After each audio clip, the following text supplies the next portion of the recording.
Well, first of all, let me just thank you very much, Keith, for taking the time to do this. Sure, thanks for having me. It's always fun to talk about the project. First, I'll just introduce myself. My name is Ed Martinez, and this is the sound of my voice. Please introduce yourself, Keith. I'm Keith Thompson. I've been an artist my whole life. I work on a bunch of different projects, and specifically on this interview, we'll be talking about a recent movie of mine that just came out, which is Hellraiser. Hellraiser 2022. Oh, I was doing art from as early as I could remember, and just started getting kind of opportunities and projects and clients sort of in high school. And then I went off to school to study illustration and just sort of worked during all that. And since then, it's been sort of an unbroken privilege, really, to get to at least spend all of my waking time doing art. A little bit of everything. I did a fair bit in publishing. I actually wrote some books before then, which got translated into some huge amount of languages, which all focused on the kind of art I was doing. I've been working on some video games, first Borderlands. I did some New York Times bestseller books before then. I think the first movie thing I got tapped for was actually possibly going to be The Mist. And then due to some scheduling thing, they kind of had to work with what they already had and things like that. But that was always kind of one of those sad missed it opportunities, because I'm quite fond of that movie. I got contacted by Guillermo del Toro because he'd just seen my artwork. And so I kind of flew down and just started making a movie with him, which was Don't Be Afraid of the Dark, which I think came out maybe 2010. I got tapped to do The Hobbit. That was the one that didn't really get made. You know what, after that, I think I started on Pinocchio. So then I was doing that with him and Henson Studios, which was great fun because I got to go through and see the old super influential Henson things that I grew up in love with, like the Dark Crystal, the Skeksis and things like that. And then I hopped off of that onto At the Mountains of Madness, as that was great. So we were doing that with James Cameron producing. Tom Cruise was going to, be in it. And that was a great project. That was very much one of those, you really got to immerse yourself in it and kind of lose track of time. And then, of course, we got the news, which was sad. And then we hopped over to Pacific Rim. It's a very different, going from Lovecraft into a kaiju movie. So yeah, Jaegers, kaiju, architecture. I did a fair amount of the art. So the Shatter Dome and the admin building on the Shatter Dome, some costumes like the organ harvesters in Hong Kong. But we only fit in like a fraction of all the world building we put together. The art book's pretty good, and it shows a bunch of weird stuff. Yeah, because there was a bunch of different scenes with different details, things like turrets on these giant walls. Well, how did you meet with David Bruckner for the first time? I think the producer just gave me a cold call, and I didn't really have like a sense of the project or anything like that, but I was happy to kind of start on it. And then we didn't get to meet in person on that. And talked with David, and he was great. This is the ritual. And the ritual really felt like if we're going to do something, we have to commit. So it was this really wonderful, exciting tenseness to it. So it was a kind of one of those things where I was just thoroughly excited for it. And at the same time, really nervous because I would have felt responsible if things ended up being a mess. I mean, everything about that movie I just really adore. We sort of hash out like the general ideas and stuff looking at. They have like a bit of a kind of a theme document with some research on things like Jotun and Norse mythology and the kind of thematic influences. And then I start to just sort of take shots, put together what I find evocative, fire it back to David. And then what ended up happening was we sort of got more and more excited about this one avenue, which was sort of the animalistic take, which is what we ended up going with. Because there were some slightly different themes we were kind of exploring on exactly what kind of creature this could be. And then what's great about that is it's when you start to feel excited about it, you feel like you're hitting it and you're in sync with everyone on the team, you can start to kind of branch out and expand the world more too. So we had things like the parishioners, the mummies basically that they have in the village. But then we had the effigies, and we had actually some other things going on. The way that the creature sacrifices the people sort of to itself. There were different ways that was all thought out, and the way also that it kind of guts people like a hunter gutting a deer. There's this sort of again a bit of a hunting ritual, this inversal of something that's like a stag hunting, treating people like their game. The working name for it that I had for that theme was the gutted god, because if you actually see it, it's actually dressed like a hunting kill. So it has its chest cavity opened, and the entrails pulled, like, you're basically missing. And then there was also no one gets out alive on Netflix. So the Nighthouse, really great, really different. That's the thing. Nighthouse was one of those ones where it was such a challenge, where we're not doing something lush. We're not doing something kind of with a sense of wonder. It's a very oppressive, very sad. I don't know if a meditation is quite it, almost agonization. Me doing the kind of concept and the visuals and working with that is, in essence, the focus was to work on negatives, the absences of something. So everything was almost like a vignette, like a cutout, rather than a presence.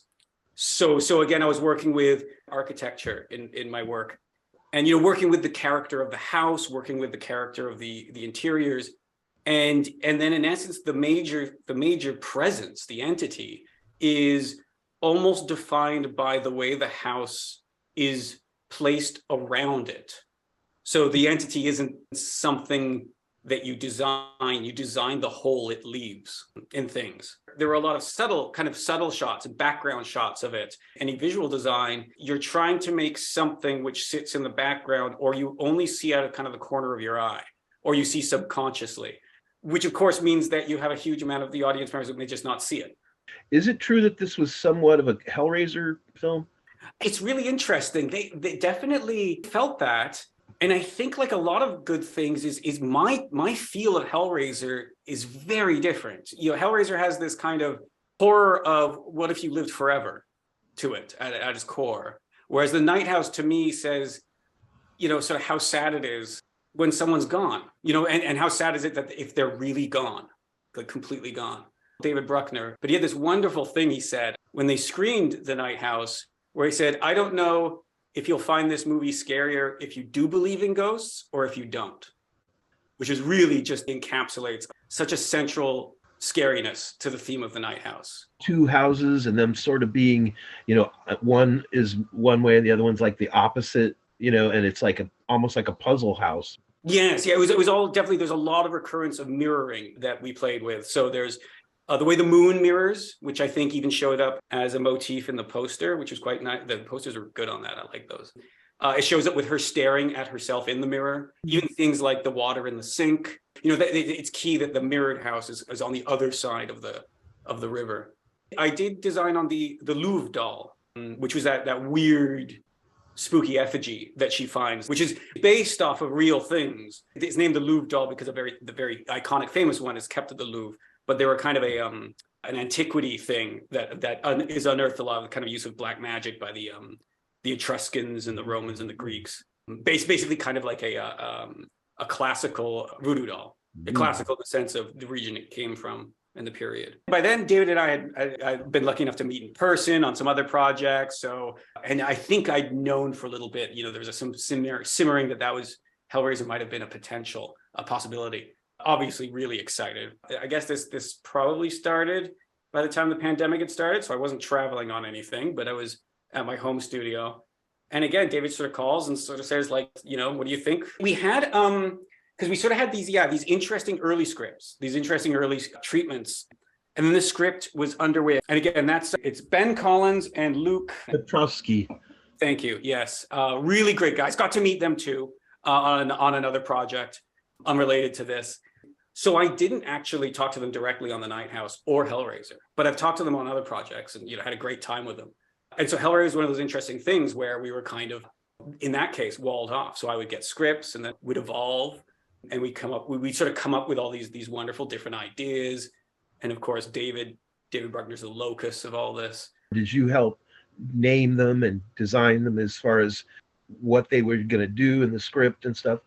That was actually really interesting because some of them were, and then of course you had things like Pinhead being called Pinhead, and because I just the way I design, I'll at least do it for myself, even if the project isn't necessarily going down that avenue. But as I said, sort of like with the ritual monster being the gutted god, just for my working name for it, is I have to come up with names for all of them. Because there were different Cenobites I kind of came up with, and we were sort of testing the waters, and they would act differently in different scenes.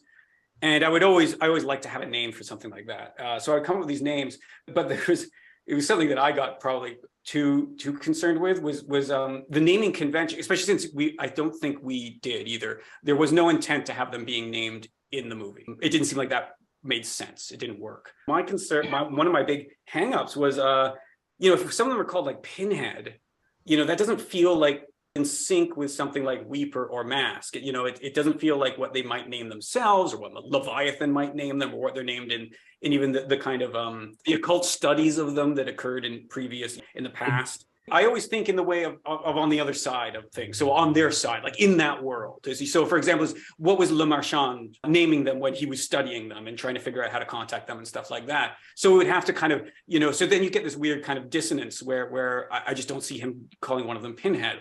What if it's almost like what witnesses in a contemporary setting would call them? In the script, it was never named Pinhead. It's just the lead Cenobite or, the Hell Priest. And then in the workshop, the guys who made the monsters were calling them, the girl, they called her Deep Throat because of her throat wound, and Pinhead, they called him Pinhead because he had pins in his head. And I think that's one of those funny things that's actually tricky because, again, it's obviously a conscious decision in the movie to not really have people giving them names or shouting out their names, or why would they even know or do that? But people just are so desperate to want to have names for such evocative characters, so they go through the credits and they see what they're just named as. Because I think in the original, if I'm not wrong, it's just she's just called Female Cenobite. That's her actual credit, which is obviously just sort of a placeholder. It's almost like she didn't, the name didn't go into the credits. Even down to just the design, it's laborious to do all the pins, even when you're drawing and painting it. Did you actually include how many pins would be needed on this design? I was definitely, it's one of those things where I eyeballed it and I compared it all the time, but I think looking back on the designs, and it's the kind of thing I tend to do, is I was obsessive because it's not so much sort of like the obsession over the number itself, but the frequency is incredibly important. The spacing, the regularity of them, how they conform to the face is incredibly important to the impression it gives. So one of the things I tried to do on the new design, and the Russells were amazing about following this because it's sort of subtle, but I think it's really an essential part of it, is there's an ever so slight increase in the way the skin parts, thickness to the skin parting and the flesh you see underneath, above Pinhead's eye line, above Pinhead's brow, and then going down besides the eyes, and then around, curling around and under the chin. And what it does, it just gives this slight mask-like accentuation to the grid patterning on the face. So I think that I'm glad. I think that was a successful sort of difference. One of the tricky things when you deal with anything like this, but especially trying to do a different take on such iconic designs, is it's so easy to just do a different version, because oftentimes what you're doing is you just do a different version that's still kind of cool, but there's a reason it wasn't like that. You're not the first person to think about just making them gorier or messier or bloodier or things like that. That's not really an enhancement. The level of bloodiness or goriness or kind of brutal cutting on them was such a fine level that they got in the originals. And that's part of its character. So just thinking that you're amping it up is a dangerous pitfall. And it's always a dangerous pitfall because there's this kind of push to like, well, what if we just make it more complex or too busy or too flashy or again, too bloody? And you're just kind of making a mess of the original design rather than doing a different take that's obviously inspired by and influenced by it. A lot of the time it's tricky when you're working on a big collaborative project, because you want to do all that. And then and what's essential is that you work off of it because you build upon that, or another design element or another new thing you create, it has a relation, a context that you've already established. And you can tell when you see design work and world building where people have gone much further than you're seeing in the actual final product. You can sense there's a depth, that the world expands beyond what you're seeing, and that things happen before the movie started and things will happen after the movie ends. You have to design that way. So basically, I have sort of backstories, but also just world context and things that they do in the ways that they act that have thought out about all these Cenobites and all the ones that didn't get in the movie. And sometimes, something else might change and I'd have to tweak it, but that causes this kind of cascade effect where I then have to go and retweak a bunch of other contexts and design elements to make sure that it works. So I tend to get obsessive and think about all that stuff ahead of time. Now, having said that, of course, is I can go on about what I had sort of what's there in the movie in the final project, but that might not be what you call canon, because it's how I imagine them and how I imagined other scenes with them would work, how they might work if we see them again, if we're lucky enough to see them again. But that's not necessarily the way a collaborative project will go. So it's not sort of in stone. And I've worked on projects where we try to do that more. And honestly, just because of the way collective creativity has to work, is a lot of the time you just get this heartbreaking problem where all these wonderful interwoven things basically have to unravel because we have to change something else. So you really have to be agile with all that kind of stuff. But I could definitely go on about what I think was my mindset of how I thought the things that did show up in the movie worked, and things that might have got a bit deeper.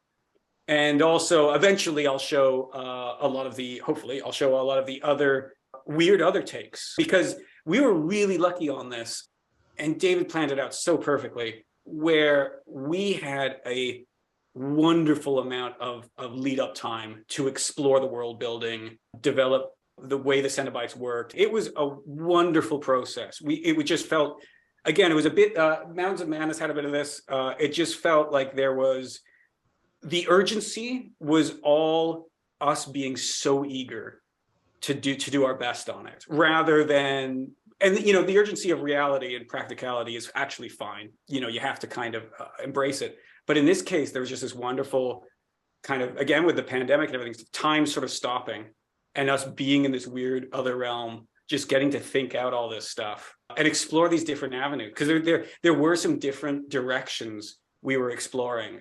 We didn't just home in on this kind of the way it ended up. The new Chatterer, for instance, tell me about that. Like, how did it become the new Chatterer versus the old Chatterer, and what's the thought behind this head of this Chatterer? So Chatterer was interesting. He was quite different in the script at some point. So there's some weird takes that I did earlier based off of that. And we ended up kind of bringing him back. I always felt Chatterer was very much like Pinhead, where to me, he's so iconic and such a elegant design. You don't want to just, you can't just add things to him, because you wreck it. You wreck the elegance. And if you go kind of off a very significant influence from him, you're losing it being him, and it becomes a rather different type of Cenobite, which I personally, I feel the other ones are. You really kind of have Pinhead and Chatterer in this. And I get the feel Gasp is getting to be quite different from Deep Throat. And so with Chatterer, one of the big things I did was really getting different kind of body silhouettes. I thought was really important on this. So I was always constantly doing them in a lineup. As they developed, I would then throw them in a lineup and we'd see them all together. So it was always intended to find a really tall guy to play Chatterer? Yes. I even, I don't know how practical this would be, but I even said, this is, basketball player. Like that's the body type, really elongated. And then again, with this kind of, basically a bald head, which is often kind of something that, you kind of see in that style. And then really kind of an athletic, neck and shoulders. One of the key things about Chatterer was that you get this almost untouched top of the torso with the shoulders and the clavicle and the neck, and then the dome of the bald head.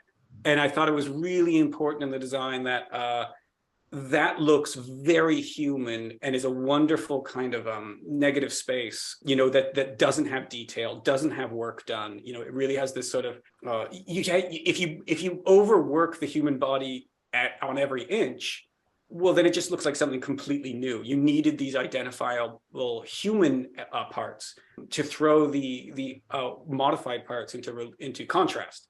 And so the Chatterer, I thought, you have that bald head, that kind of bare head. And what if we make it actually much smoother and bald, and then have the work really done around the mouth to accentuate that even more? And then you just have these really bare, stark shoulders. What about the back of the head?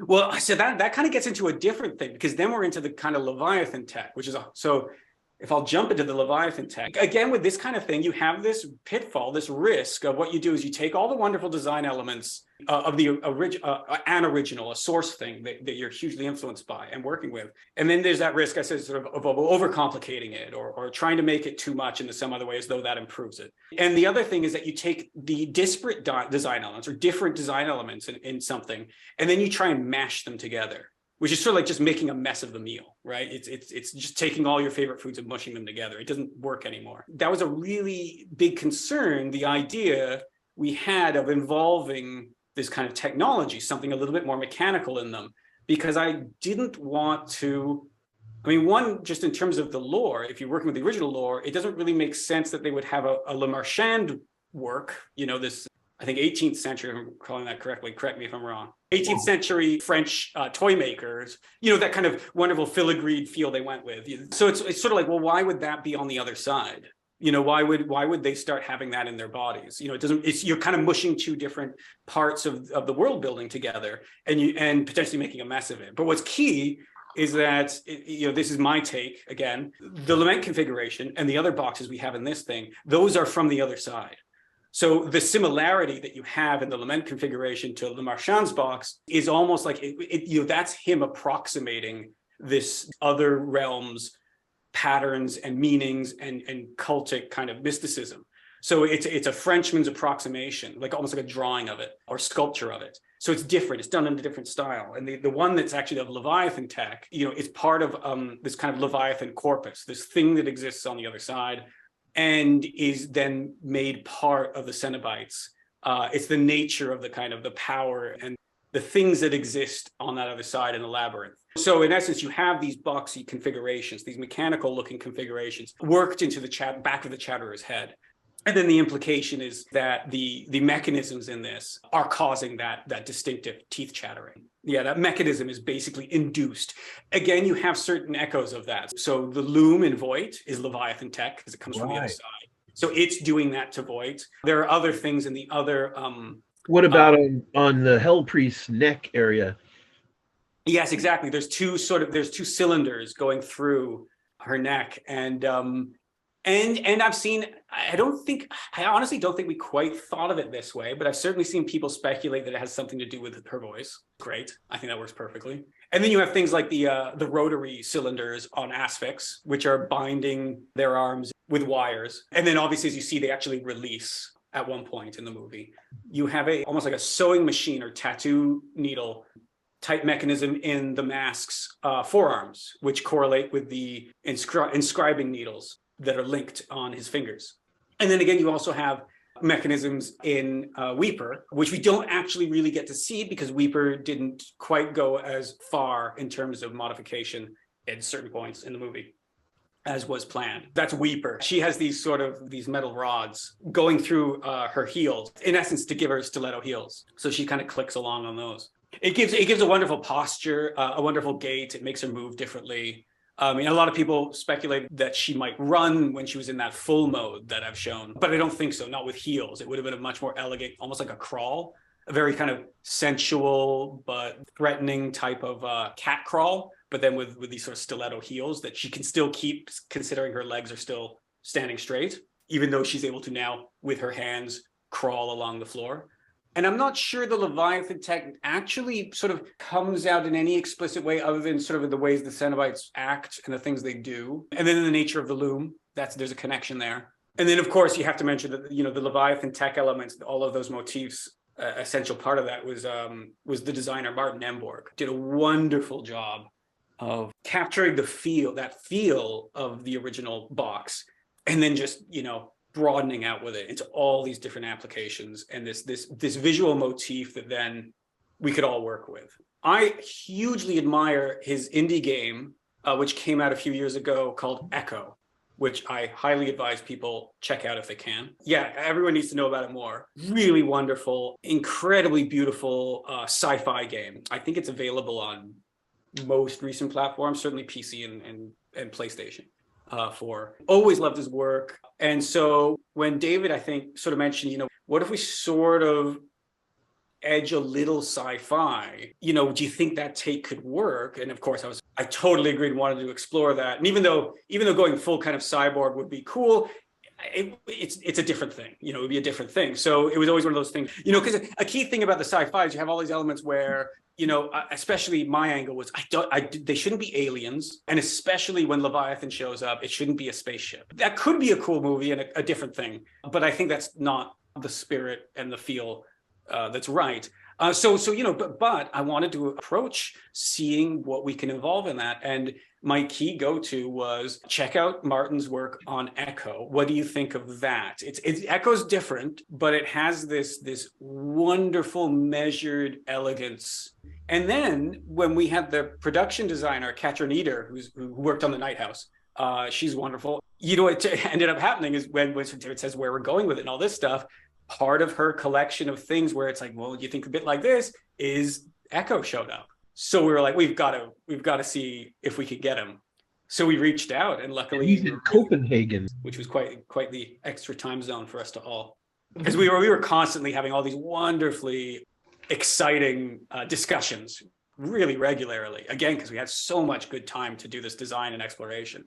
The Zoom was really phenomenal. So for example, with this stuff is Zoom was really key on this, because especially for me, it's really good to do things like act out the way a Cenobite moves. And in the case of the box, I actually ended up making a life-size clay model so that we could all kind of look at how my hands moved over it. I mean, that's such a wonderful detail, right? Because you have this thing where we wanted to make the box more mechanical. And I love the way in the original, it's so deft and kind of economical, the way you almost like feel the box, right? Rather, you don't do anything that complex with it in the originals. You just feel it. It's like, it's like running your hand or your finger along the top of a wine glass and getting that kind of resonance. There's this sort of goes from the cube, you pull it up and then turn it, and it turns, you slide it back down, it becomes the star. Then, so there's like a couple of different things that it can do, but you're right, it doesn't do nearly as much as the new box does. Right. And that was sort of the thing, is what if we could push it? And then of course we have these other, we have 6 boxes. So we wanted to see, can we actually have puzzle interaction with it? Then the key thing is, and I'm not sure I've seen people do a deep dive on this yet, but we even figured out, does the puzzle actually work? Is it a doable puzzle? So you have this classic kind of, Rubik's Cube type thing, and we were kind of trying to invent our own. So what I was able to do with the clay model is actually chop it up into its constituent parts and then run through tests to see, I would mark all the patterning, because the pattern, each facet is different, and there's a way for the box to be solved and a way for it to be jumbled. And so I inscribed on the clay box, those patterns, and then basically ran it through those, the way the corners rotate, then the way the whole thing has a segmentation that rotates, and then it pops open and turns, and you get the final matching things. And what you get is you get a matching face. So Martin has art of all the different faces matching, and we had our tests just visually, because that was another thing, is you have these compound complexities, because when you have 4 different facets, or sorry, not 4, 6 different facets, that all need to match, where it has a solved state, you then see it a lot of the time in the movie where it's unsolved, where it's jumbled. We wanted that to look slightly more jumbled than a solved state, but not like a mess. So we had to do all these tests with that. And basically what I think what we ended up coming to the conclusion with in terms of the puzzle is, the puzzles definitely seems to be real, and it's definitely solvable in the way that we show it, but it got into the point where I was actually asking mathematicians about it in an abstract way at the time, like running off discussing it with them, because I was saying, but is it sound? Like, is it like a Rubik's Cube, or does it have an unwinnable state it can be in? If we have it jumbled, can you get it to a solved state, or is it possible for it to be jumbled in a way that's broken? That got deep to the point where I guess we'll let the fans figure that out. But obviously in the way we show it and everything like that, it is actually thought out. It has a jumbled state, and then it has a solved state visually in the design. Unfortunately, the problem was that the inscribed patterns kept rubbing off because I was running it through so many tests. 8 Council of Leviathan just lined up. So maybe I'll go left to right, even though we got Hell Priest in the middle. So we had on the left, we've got Mother. That was definitely one of the kind of fringe ones, and it ends up being very fringe in the final movie, obviously. So kind of one of those ones I would jump over to, where it was a bit of a wild card. I think Mother was one of the first things I touched on, but in different takes on what the Cenobites might have been. But Mother was one of the first ones, because it was very, very loose at the beginning, where I was just, she kind of evolved to the point where she was. So what would happen is I would jump around between the Cenobites as we were exploring. In essence, what we were trying to explore initially was eventing things to see where they landed. what's the feel of these Cenobites? We had versions where we explored things like black S&M leather. One of the avenues I took, which still has some slight hints at in this, was more of a kind of a medicalized, so some latexes and things like the rubber tubing approach, either just straight medical or kind of fetish medical. The rubber tubing in this turned into much more reuse of tendons, but a lot of those kind of patterns and rhythms might have been things like, the rubber tourniquets and things like that. So Mother was an early one, I think, that got very close to where she is, and then kind of cemented, or at least established, a lot of the general approach to the Cenobites. And then we would jump over to other Cenobites and test them to see how they worked. Mother was one of those ones where I don't think she really ended up having anything to do. And I'm really glad everyone, because it sounds like everyone pulled out the stops because we were all so keen on including as many, like all, this core group as much as we could. So Mother was just, what I had on the notes. And then I guess it went through. There's a lot of interesting ideas I established for Mother in case she sort of got, picked up steam and got involved more. And there's also some very weird different versions of Mother I tried out. There's this theme of what kind of desires does this Cenobite pursue? What are the kind of extents they're currently exploring? Because one of the things I also didn't imagine that the Cenobites would be static in time. Because let's say you have the original and it's in the 1980s. You got 40 years now. So I tended to imagine is why, the Cenobites might be exploring something new, just something different. They have a new pursuit that they're really into.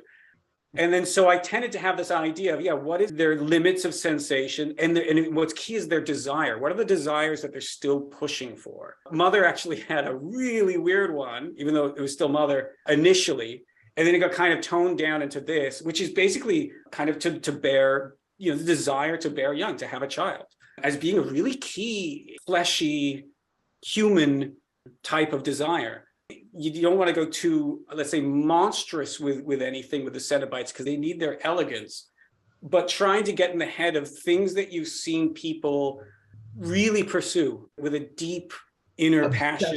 Obsession is really interesting because I tried to get this idea because you have Riley and people like that who have obsession and addiction. But then the Cenobites are, in essence, kind of basically angelic extremes of that. So there's almost this kind of transcendental element to the desire you need to pursue with them. They need to have, as weird as it sounds, this kind of a slight elevation to what they're doing that's much more, and I mean capital R, romantic, and this kind of greater sense of deep, shared human or even organism kind of motivations and desires, really fundamental, not sort of just small appetites. They need to feel like they had great appetites that extend all the way up into what an angel might still try to pursue if it still had flesh. Mask went through a really weird amount of explorations where it's like we liked him, and then everything was not quite right for ages. But Mask went through like a crazy amount of iteration of just different attempts on him. And honestly, I think the biggest thing that made him click was when we cracked what his great desire is, which is knowing things, which is knowledge. This kind of, which goes back to it's a bit of that kind of, that's the kind of dangerous passion of the Lovecraftian protagonist. What if you knew too much? So Mask is sort of his core desire is to know too much about the world to the point that would be utterly painful, too much, just horrible. But Mask is sort of independent in that, in a slight sense of that, in my view. That's a convergence. Mask sort of has this, he doesn't want to think or feel in a normal way. He simply wants to know and have knowing flow through him. So he's inscribed himself with things that he think are essential and important. And his fingers are changed, his forefinger, his other fingers are changed into these kind of sewing machine or tattoo needles, which he uses to write down and inscribe things. One of my ideas was he could write something arcane in someone if he gets close to them. That would have been his engagement with someone. It's like the books of blood. Every page is read. One of the things I thought too is if we want, because you have the classic mechanism of the Cenobites come for you, but it's not a rush necessarily. It's an inevitability, right? They will eventually get to you. What about the tubes and things? Oh, yes. Well, those would have been Leviathan tech that basically, so in the same way that Chatterer's teeth chatter because of the mechanism, the rotary mechanism on the back, embedded in the back of his head, those cylinders in the forearm's mask would run the way the fingers move. So the fingers would reciprocate, in a rapid mechanical fashion. So again, it would be like a tattoo needle or a sewing needle because there's a wire running up from those cylinders and then up through these little brackets or eyes, and then down through the finger into the needle. And they will be the ones that would actually, that mechanism would be the thing that would actually motivate. What about the headlessness of it? That's this idea of it's sort of this almost like transcendental, knowledge itself now speaks through him and flows through him rather than him. So, Leviathan potentially has direct, more of a direct influence over him because that's what he wants. He doesn't want to have his own thoughts. He wants to know everything. It's a bit of I'm not sure. I don't like kind of strictly mechanistic views of organisms and things like that. But a way that you could almost sort of approximate it would be he no longer wants to have a computer. He wants to be a terminal connected to the internet. If the internet spoke through him, he's no longer working as an independent computer. You have to kind of acknowledge there's a magical, mystical element to them, I think. And that's still what we have. I mean, they come from this other world, this other dimension or plane of existence, There's a kind of spookiness. They refer to Leviathan as a god. They speak in all these kind of convergent ecclesiastical ways, stuff like that. When he was made into a Cenobite, just removed his skull? Yeah, I think it would be one of those things where that's the process. He would feel, now I can fully kind of pursue what I want. A way of thinking too is also an aspect of his desire is to lose his individuality, lose his independent thought. Like a tool of Leviathan, total tool. Or even in harmony with everything. An idea would be, so almost like he's a vessel for the noosphere. This idea of a collective consciousness of culture and history. That's what he wants to be. He wants to be an arm of that, an extension of that directly, without the individual being an intermediary. And the Russells were saying that he's a scribe and that the words written on his body are like an ancient, unknowable language or something, a dead language. And they used all the names of the artists, the sculptors and stuff who worked on the film, scribed into him, that nobody knows that that's what is written there. You got to have that wonderful kind of human touch that gets in there. Yeah, for sure. I think if I ever depicted it close up, I would probably have it be a series of like powerful words from different languages. So I would try and look up mystical words of power from different cultures and different points of history. And then I would kind of weave them all together. Then we got Chatterer, who we kind of dealt with before. I mean, Chatterer has an interesting thing where you basically, you have the head, and then you have this very sort of clean, the dome of his head is almost cleaned up too much, more. It's almost just become smooth flesh. The eyes have been filled in and the nose taken away. And so again, you have this very sort of weird, clean dome, and then these stark shoulders and a long neck.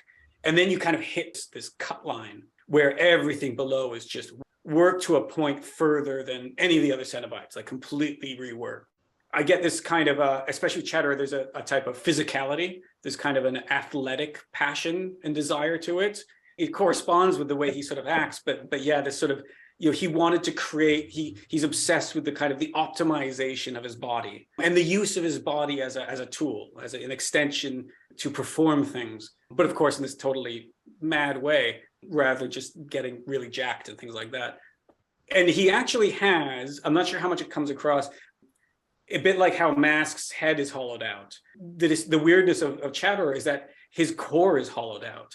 So he has this incredibly kind of strong, unstoppable, tall body, but it's all hollow inside because he doesn't need any of that stuff. So all of his body is all this sort of outer thickness, and then there are no organs.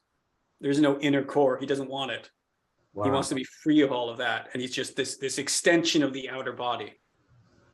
Then we have the Hell Priest.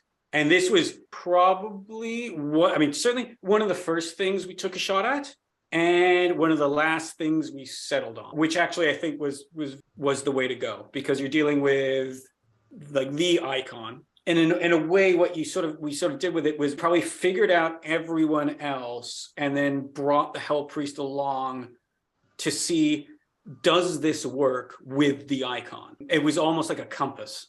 And if the directions we were trying started to work more with the icon, that seemed like a guiding light. A focus was definitely elegance, kind of an imperiousness. The way the forearm sleeves kind of come off was a very early design element. I think one of the earlier ones, the actual whole top of the skin of the hand was part of the sleeve that hung down. But I think cleaning it up into a straight line was better. There's an element of, people have pointed out, you have this one, of course, you have a very priestly motif. So you have the collar, you have the tailored shoulders. And then interesting, then you have a slight element where the cassock in this case has this kind of dress-like slit where the leg can come through. And all of that, I think, was working with what was already there and then showing it through this lens. One of the things that also is there that kind of connects is there's a bit of shibari, like the Japanese art of binding, rope binding. And if you notice, a lot of the tendon work has elements of tailoring, like corsets, but also that. One of the key things in this is that there had to be a sense of tailoring. There's a visual kind of beauty I feel the Cenobites would insist upon in everything they do. They wouldn't do things in a coarse, sloppy way. They would do things in this very elevated way. So a key thing was sort of trying to make the costumes, in essence, cut and fitted well. In their minds, enhancing the body. It's not just sort of this navel-gazing indulgence of the self. There's also this inclusion of the others, this whole kind of group, this clergy that serve Leviathan. There's an element of pomp to them. When they do what they do, there's a ritualistic art to what they do, a procedure, because that enhances what they're getting out of it. The power, yeah. Okay, so I think that's 4 of them so far. I think. Yeah, and then we go on to Gasp. There are 2 versions of Gasp, but this one was basically like almost first go. So she just really seemed to come together. And was that the description of that was in the script, or what it was going to do? Yes, I think Gasp was in the script. I think there was some vacillation. I think because there's another version of Gasp that is much more masculine, almost a bit of an Adonis type take, which is odd. So you have a very kind of classical motif with Gasp here, which I think worked, came through the Russells got nicely, where she has a certain kind of classical statuesque poise to her. And then there was a version that was much more of a kind of an Adonis type statuesque quality. I would view it as there's an element in terms of passion and desire. There's an element of vanity to Gasp. So there's this idea of kind of, it's almost like she speaks through her neck, because sometimes it doesn't look as good if you move your face. There's this incredibly measured quality to Gasp. An interesting note that you can see in the design, which is sort of in the final movie, but not to the extent, is that she sort of has that quality where she works, instead of the chains, she works those thin wires. And if you look at her forearms, there's a wire extending out from within her, which is sort of like an extension of Leviathan tech that's more internal. And it runs down into her hand, and then the wire actually extends out about 4 or 5 inches from the middle of her pinky. And so she'd sort of have this long wire needle in both of her hands that, again, she could use to engage with people, and possibly even it would extend. In essence, she kind of controls the wires in the movie like the Hell Priest does with the chains. Her tool set. With the telekinesis. Yeah.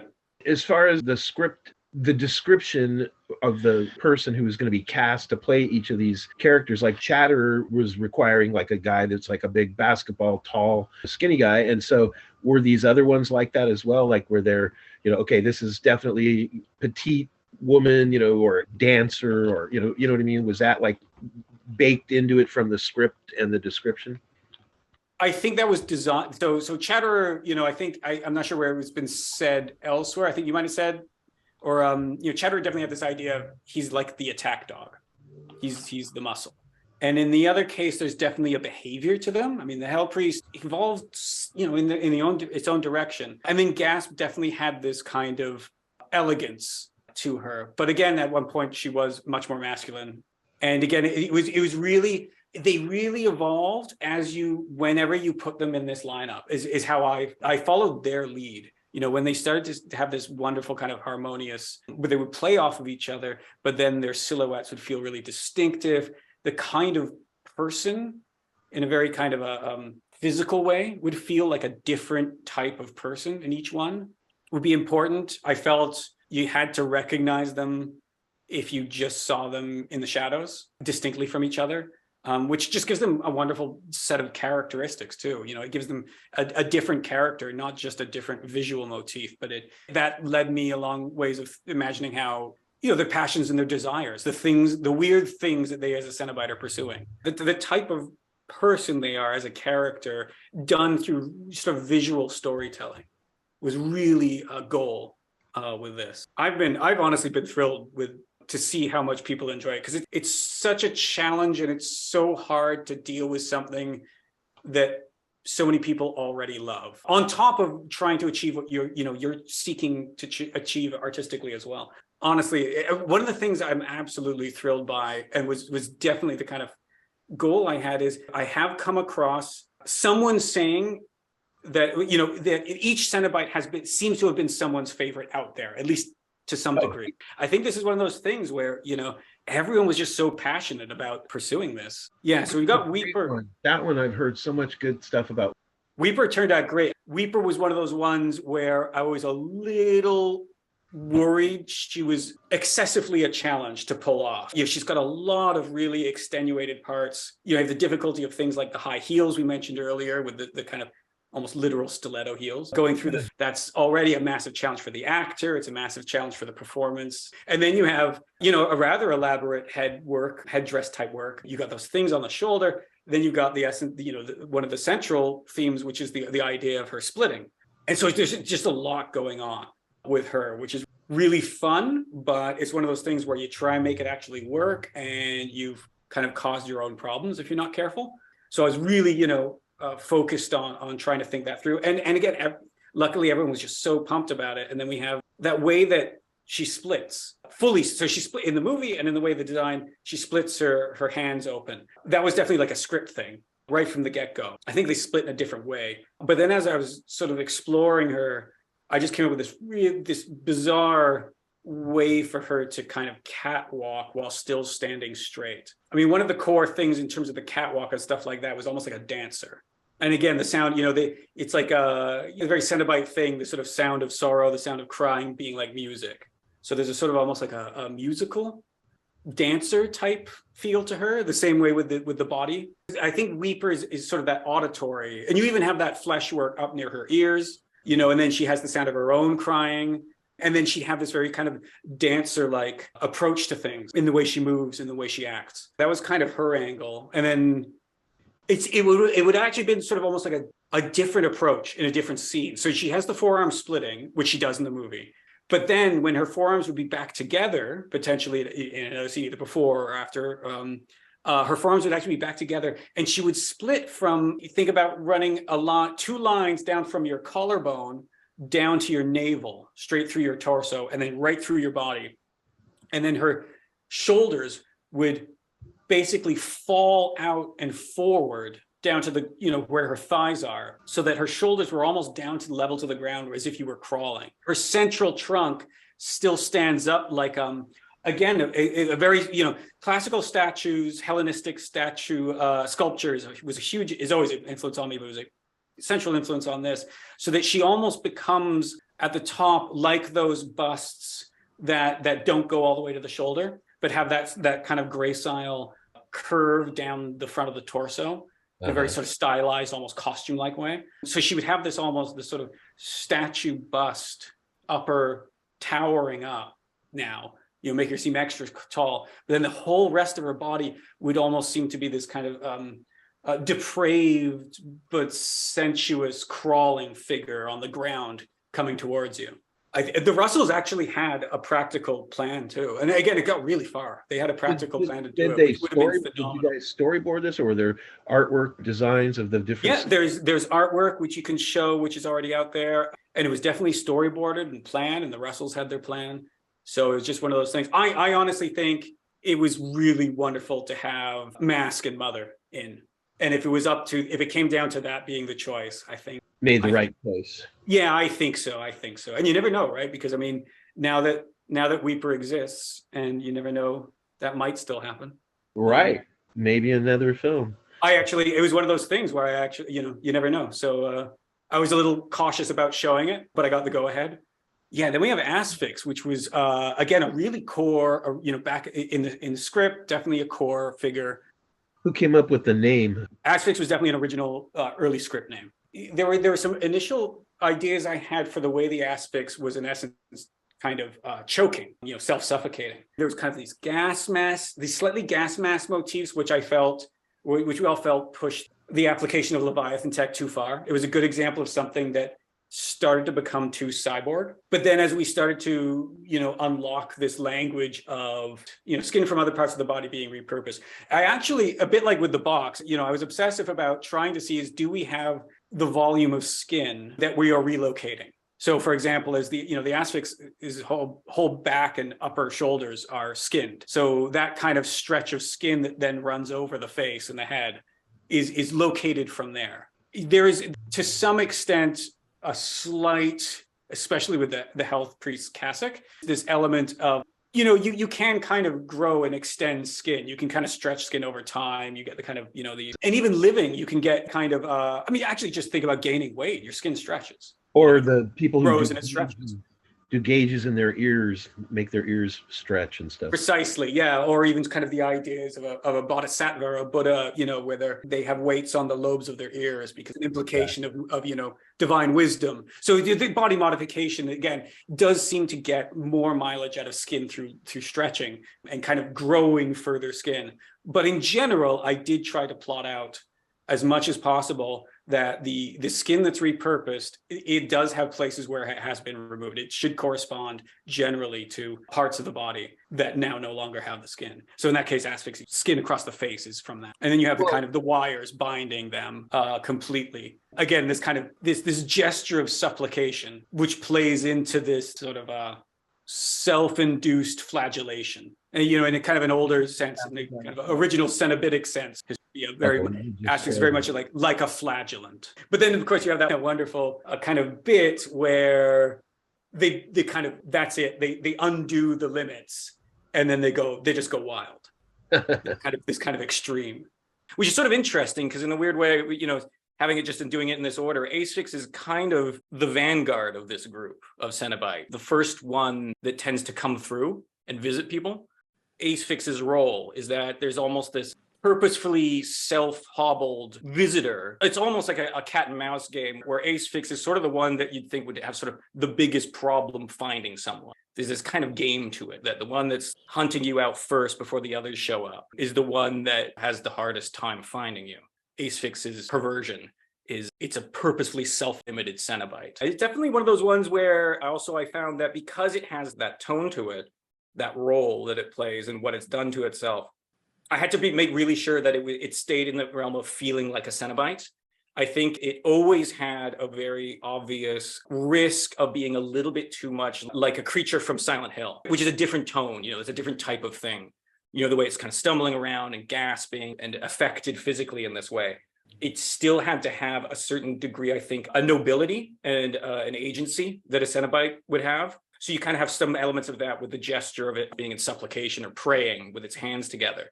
I think that was an important tone for it to have. It's consistent with the others in that there's kind of a purposeful, ornamented symmetry that's also applied. So it's not lopsided, it's not kind of just hacked up or injured or cut apart or anything like that. There's definitely a purposeful orchestration to everything going on with Asphyx's body. The idea originally was this setup where Voight is so desperate to basically get audience with Leviathan again to have his wish, his desire changed. Was he had a big elaborate process set up. And there's also an element of what he could do to keep the Cenobites out if they tried to interfere with any of this. That's the case. There was kind of these contraptions originally. I felt in a lot of ways, it felt a bit too much like almost like treating the Cenobites like how a Cenobite would treat someone. So it sort of wouldn't work. It would be almost welcome to the Cenobites. It wouldn't have an effect on them. Oh, you want to play a game? Precisely. It's like I don't really think treating a Cenobite like how a Cenobite treats you is going to do anything other than amuse them and please them. The kind of conceit with this was that it's a bit like an occult Faraday cage. So in the same way they would keep out, radio transmissions and things like this thing would have a current running through this cage that would have an occult sort of rhythm and structure like to a psychic cage. Exactly. Yeah. So in the same way that it would stop your cell phone working, it would stop the Cenobites basically from appearing in the way that they can kind of travel into our dimension by rewriting reality temporarily. I kind of thought of it as their dimension overlapping with ours for that moment in time in that space is basically this kind of great occult structured Faraday cage would cause a resonance, which would basically prevent them. What's key too is Voight's plan was, I think in his view, there's nothing much worse they could do to him. So he also sort of viewed it as a cage in which he could then trap them. So if he lured them in and then activated it again, they weren't able to leave until he got some kind of answer to what he wanted. So it's an interesting kind of, it's almost like a diver in a shark cage, but then actually luring the shark into the cage with you. Katrin, the production designer, did some wonderful stuff where you see it in his notebooks. I think you see the blueprint for the way the lattice work. So it has this slightly recurrent rhythm that you see in the Leviathan tech, this sort of spooky Art Deco type. Was there rhythm. several different designs? So my take on the cage, it was much more sort of industrial. It had gone rusty. It looked almost like a prisoner of war camp thing, like real nastiness to it. And one of the ideas I loved was possibly that he's, Voight has so much pull still, so much influence and so many connections. He actually has these power lines running straight up to his house now, with 4 big lines coming all the way conduits hooked up to the top. I was thinking you'd really get this awful kind of switching station like this, or a transformer station, this hum, this great hum and snaps every now and then, a crackle, a snap. And then, of course, when it works, with the current running through it, it would be dangerous to any person as well. So the other characters, it's suddenly you realize, and it works on the Cenobites, but once he actually gets audience with Leviathan, when Leviathan kind of interfaces with our dimension and comes down, I imagine that the power lines, like the power towers, they snap off, they crumple, the top of the Faraday cage gets sort of torn open just by the presence of Leviathan. It's sort of, Leviathan itself is on a different level, and this kind of occult protection doesn't work at that scale. I think in my depiction, if you see the Leviathan depiction, I almost had this idea of the world sinking away as well around the house, and the house almost being isolated. I went quite wild with a lot of the initial takes where Voight was even more stricken by the kind of contraption that they gifted him and merged with his body. It sort of was one of those things where it was getting piled on too much. There was some interesting stuff going on, but it would have required far more time and kind of involvement for it to come across and to read properly and for us to get a sense of what's going on.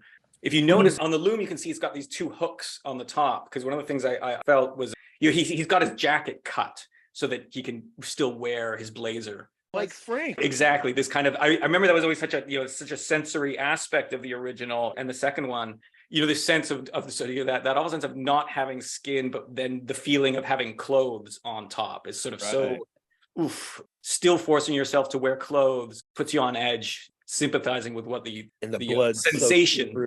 Yes, and exactly. I have those kind of in relation to each of the kind of nerve pulleys on his jacket. There would be these stains, almost like rib marks, that would go into the blazer. And if you notice on top, it's got 2 hooks. And the idea would be that Voight basically can't lay down with this thing. So he would actually have these chains in his bedroom, and he sort of suspends himself to get what little kind of pockets of unconsciousness he can manage. I even did a depiction of possibly the scene where someone actually discovers him, stumbles in on him like this, and you think a horrible victim of something, but it's actually Voight trying to get some sleep. Rest. Trying to rest, exactly. And and this machine is going, for a while you think he's dead, and then something would happen. He'd be up and at it. There's this kind of meanness too that the Cenobites, the way it works, because he's had this thing replacing his organs in the center of his chest. And when it's kind of removed from him, they then have him, he knits back up, he reforms like Frank, right? He gets his body back, only to have Leviathan's big chain come down and pierce him in the exact same spot again to carry him off. It's horribly cruel of them to knit him back up again, only to have that happen to him right after, which definitely felt in keeping with them. Voight's interesting. I think Voight has a form after what we see that I've explored. So he already has a standing Cenobite name. The holding name for the way we see him in his transformation, I simply called the Winged Man. But that's more of a name for him in that state, splayed out on that sigil. And then, of course, and then you have, yes, the process by which Leviathan has him turned into a Cenobite because of his desire for power. That's the kind of the result. To have power over others and over yourself, exploring the desires you want, is sort of the choice that you become part of their kind of clergy, their order. I mean, I think the scene's great. Really happy with it. There was sort of an opportunity for some hint at the engineer. In the book, the engineer is like a being of light. Yeah. An interesting thing to take with, I think, in the depiction that you have of the wingman, you can actually see these hands of light that would be sort of stitching him and reassembling him. The idea being that's this kind of supernatural, this strange ethereal presence of the engineer, the thing that makes a Cenobite, at the behest, at the will of Leviathan, and because of their choice. But it's the engineer, the thing that actually then reforms them, stitches them back into what they want now that they've ascended. I think there's also the scariness of what happens when you no longer feel pain or are subject to mortality. That's sort of the thing is you might just start thinking and feeling completely different ways, and suddenly there's no limits. Well, thank you so much. It's wonderful to talk to you, and you paint a visual picture with your words. Thanks, Ed. Thanks, Nina.